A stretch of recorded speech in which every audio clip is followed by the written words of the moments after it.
Parental Alienation Part 4. Hello, I'm H.G. Tudor, continuing with an examination of various cases involving parental alienation and explaining to you what's really going on because of the involvement of the narcissist, to aid your understanding and to provide you with tips and practical steps that you can take to protect yourself and your children.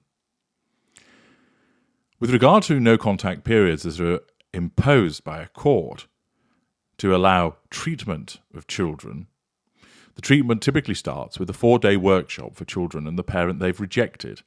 Aftercare can add months or years. Children may be seized for the workshop by force, with no opportunity for goodbyes. Again, such circumstances are likely to cause a surge in emotional thinking, whereby this corrupts traits such as the empathic trait of decency, the empathic trait of justice, and narcissistic traits such as pride, anger, and argumentative, running the risk that the no-contact parent, the parent who has lost the children, albeit as innocent, erupts in a way which just plays into the hands of the narcissist. Former participants at Family Bridges and a similar program, Turning Points for Families, said they were taught that their memories were unreliable. The parent they preferred was harmful, and the parent they'd rejected was loving and safe. This, of course, is the indoctrination that has gone with those that subscribe to this concept of parental alienation and parental alienation syndrome. It simply works like this. Child prefers parent A. Parent B has made an allegation of parental alienation, which has been believed. Therefore, those working within the system subscribe to a dogma, which is parent B is actually not the abuser, parent A is. Parent B isn't the problem, parent A is. Parent B is loving and safe, parent A is problematic. And the child is told, what you know is wrong. Your memories are unreliable. This, in a way, is another form of abuse with regard to the child because they're invalidated. Furthermore, they are being placed with an actual abuser, the narcissist. The system, with those who have a slavish devotion to this concept of parental alienation in the manner that I have described, have no flexibility. They have no evaluation other than to say, this is a case of parental alienation, which means that the accuser who has stated parental alienation is clearly a decent person, and the person accused of it is clearly a problem. And where you have said that the accuser abused you, you're wrong. In some cases, participants who resisted these lessons said they were verbally threatened. At Family Bridges, a few were threatened with institutionalization. Some participants said they ended up depressed and suicidal. Program officials say they are helping children. Lynn Steinberg, a therapist who runs a program called One Family at a Time, said in an interview that virtually all the kids she's enrolled have falsely accused a parent of abuse, and that she does not accept children into her program whose abuse claims have been substantiated. Without treatment, she said, alienated children would risk being plagued by guilt, and the relationship they wrongly spurned might never heal. In Steinberg's view, the only child abusers in the family she sees are the alienators, who have annihilated a devoted parent from their children's lives. Recently, alienation theory has faced rising criticism. Efforts to legitimize the diagnosis have been rebuffed by the American Psychiatric Association, the World Health Organization, and the American Professional Society on the Abuse of Children. And the reunification programs burst into public view last fall, when a video documented 2 terrified children in Santa Cruz, California, being seized for one family at a time. In the clip, which went viral on TikTok, a 15-year-old girl named Maya pleads and shrieks as she's picked up by the arms and legs and forced into a black SUV. Since then, bills that would restrict reunification programs have been introduced in Sacramento and 4 other state capitals. When a professor named Joan Mayer founded a non-profit to help victims of domestic violence 2 decades ago, she did not expect to focus on custody disputes, but day after day she heard from mothers with similar troubling stories. They'd finally escaped their abusive marriages, which of course would invariably include, in most parts, a narcissist, but their exes had fought them for custody, the need to assert control, and they'd won. The mothers had been accused of something Mayer knew little about: parental alienation. Mayer, who taught at George Washington University, ordered a stack of books by the child psychiatrist who coined the term. Richard Gardner began writing about children of divorce in the 1970s when a dramatic transformation was underway in family court. Under the tender years presumption, judges had long favoured women in divorce cases, typically assigning children to their mother's sole custody. But as more women entered into the workforce, more men participated in child rearing, and more couples divorced. A nascent fathers' rights movement emerged, demanding gender neutrality in custody proceedings. The idea appealed to many feminists too. By the 1980s, most states had recognised joint custody in their statutes. This left judges in a quandary when couples failed to settle. Now, aside from the vague mandate to advance the best interest of children, courts lacked a clear paradigm for resolving disputes.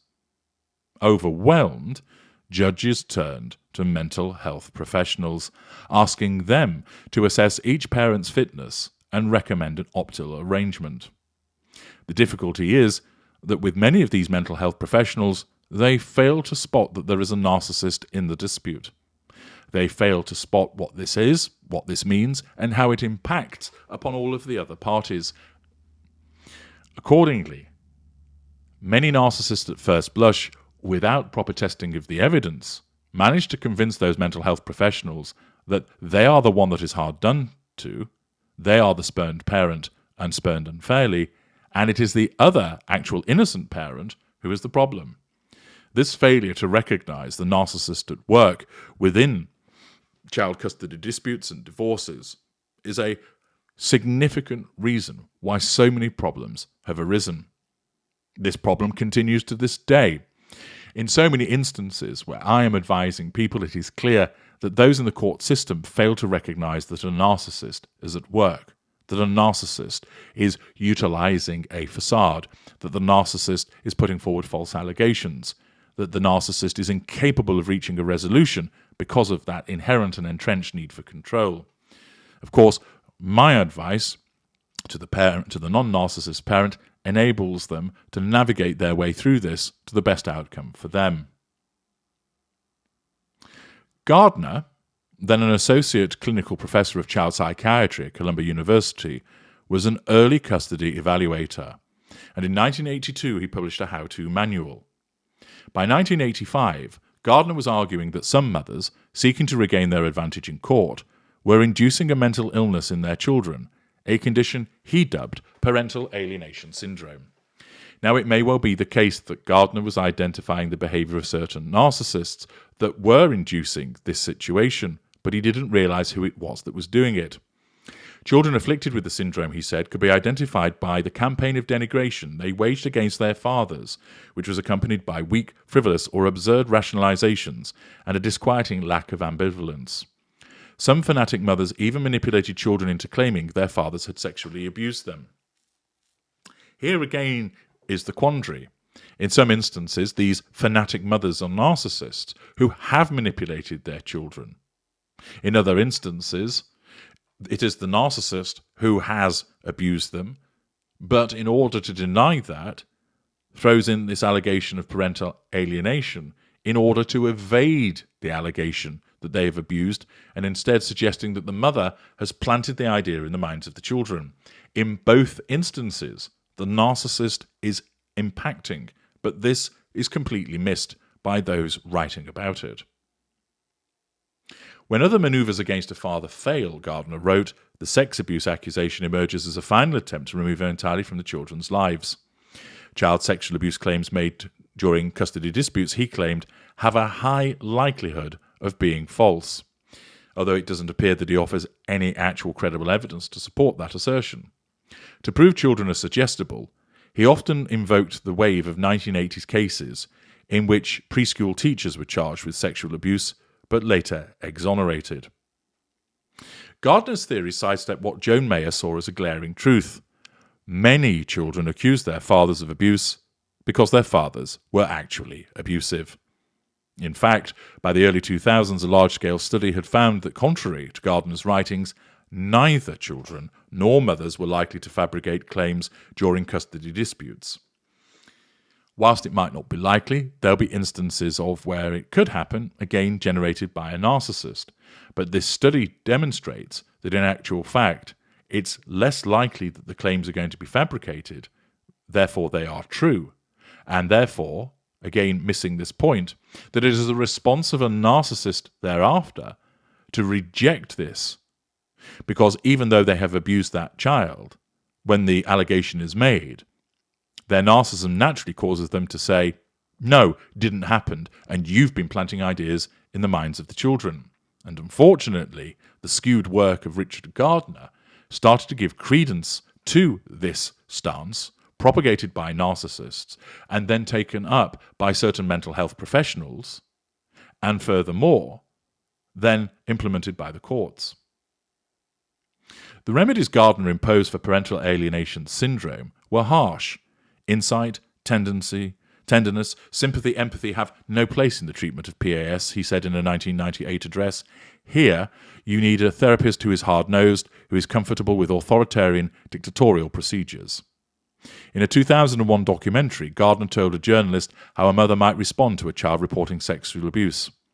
I don't believe you. I'm going to beat you for saying it. Don't you ever talk that way again about your father. Quite an astonishing response, and might actually be giving us quite a considerable insight into what Mr. Gardner may well have been. Juvenile detention could cure children who refuse to visit their fathers, Gardner said, but the main remedy he advanced in severe cases was the removal of the children from the mother's home and placement in the home of the father, the allegedly hated parent. This would break what he called a sick psychological bond. After introducing his theory, Gardner began using it in expert testimony and promoting it to other evaluators and fathers' rights activists. By the early 2000s, family court judges were regularly citing parental alienation. Accordingly, Gardner's own, what to my mind, skewed worldview finds its way into expert testimony. It's promoted to other evaluators, and this is manna from heaven for certain narcissists, that here is somebody that has come up with a concept, a theory, which a narcissist, in denial of what they have done, is able to commandeer and use to nullify a threat to control posed by an accusation that they've sexually abused or otherwise abused their children.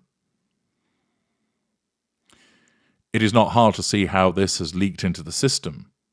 It is not hard to see why narcissists routinely utilize an allegation of parental alienation in order to nullify the threat to control posed to them by suggesting that they are the abuser, and then thereafter to make false allegations against the other parent for the purposes of asserting control over them and the children. I will continue with this examination by returning to the case study and bringing forward more examples of that in part 5. Join me there.